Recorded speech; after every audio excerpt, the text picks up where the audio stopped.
Hi అండి, welcome back to my channel KS village vlogs. ఈరోజు వచ్చేసి వీడియో ఏంటంటే నాటుకోడి కూరను ఏ విధంగా ప్రిపేర్ చేసుకోవాలో చూపించబోతున్నాను. ఈ నాటుకోడి కూరలోకి మనం బగారా రైస్ వండుకొని తింటే చాలా బాగుంటుంది. అలాగే బొబ్బరి గారెలు, జొన్న రొట్టెలు, చపాతీలు, ఇందులో ఏదైనా సరే నాటుకోడి కాంబినేషన్లో చాలా బాగుంటుంది. ఇప్పుడు మనం రెసిపీలోకి వెళ్దాం.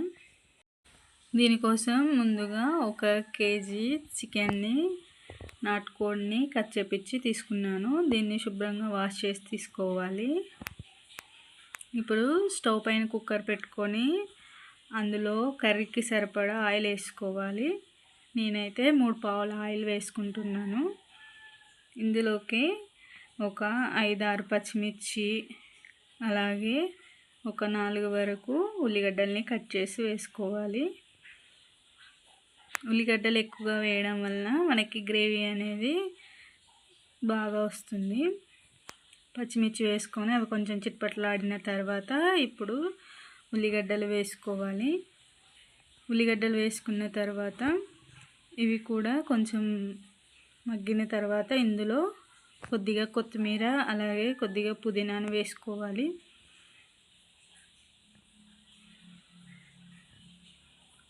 కొత్తిమీర, పుదీనా కూడా కొంచెం మగ్గనివ్వాలి. ఈ కొత్తిమీర, పుదీనా కూడా కొంచెం మగ్గిన తర్వాత ఇందులో ఒక 2 టేబుల్ స్పూన్ల వరకు పసుపు వేసుకోవాలి. అలాగే ఇందులో ఫ్రెష్గా దంచి పెట్టుకున్న అల్లం వెల్లుల్లి పేస్ట్ని కూడా ఒక 2 స్పూన్లు వేసుకోవాలి. వేసుకొని అల్లం వెల్లుల్లి పేస్ట్ పచ్చివాసన పోయే వరకు వేయించుకోవాలి. ఇప్పుడు ఇందులోకి మనం కడిగి పక్కన పెట్టుకున్న చికెన్ని వేసుకోవాలి.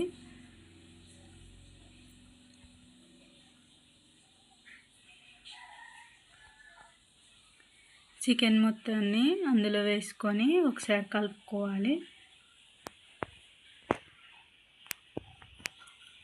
చికెన్ మొత్తం వేసుకున్న తర్వాత దాన్ని మూత పెట్టేసి హై ఫ్లేమ్లో ఒక 10 మినిట్స్ ఉడికించుకోవాలి.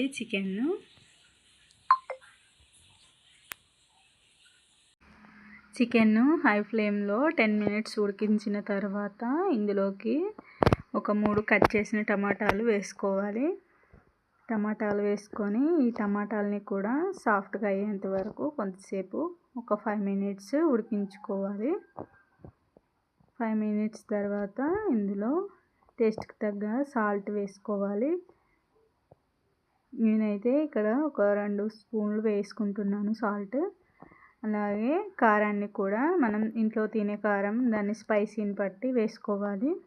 ఒకవేళ పచ్చిమిర్చి ఎక్కువగా వేసుకుంటే కారాన్ని కొంచెం తక్కువగా వేసుకోవచ్చు. నేనైతే ఒక 3 స్పూన్ల వరకు కారాన్ని వేసుకున్నాను. అలాగే ఇందులో ఒక 2 స్పూన్ల వరకు గరం మసాలా వేసుకున్నాను. ఇవన్నీ వేసుకొని మూత పెట్టుకొని ఒక 5 మినిట్స్ ఉడికించుకున్న తర్వాత ఇందులో ఒక 2 స్పూన్ల వరకు కొబ్బరి పొడిని వేసుకోవాలి. కొబ్బరి పొడి వేసుకున్న తర్వాత ఇందులోకి మనకి సూప్ కోసం సరిపడా వాటర్ పోసుకోవాలి. వాటర్ పోసుకొని ఇప్పుడు కుక్కర్ విజిల్ పెట్టుకొని ఆ కుక్కర్ విజిల్ ఒక 5 విజిల్ వచ్చే వరకు మనం చికెన్ని ఉడికించుకోవాలి. విజిల్ తీసేసి కాసేపు స్టవ్ పైన పెట్టుకొని ఇందులోనే ఒక 2 స్పూన్ల చికెన్ మసాలా, అలాగే కొద్దిగా కొత్తిమీర వేసుకొని ఒక 5 మినిట్స్ సిమ్లో పెట్టుకొని ఉంచుకోవాలి. అంతే, నాటుకోడి కూర రెడీ అయిపోతుంది. సూప్ ఎక్కువ కావాలనుకున్న వాళ్ళు వాటర్ని ఎక్కువ పోసుకొని ఉడికించుకోవచ్చు. ఈ నాటుకోడి కూర జొన్న రొట్టెల్లో చాలా బాగుంటుందండి. ఈ రెసిపీ మీకు నచ్చింది అనుకుంటున్నాను. నచ్చినట్లయితే మన వీడియోని లైక్ చేయండి, షేర్ చేయండి. అలాగే రెసిపీ ఎలా ఉందో కామెంట్ చేయండి.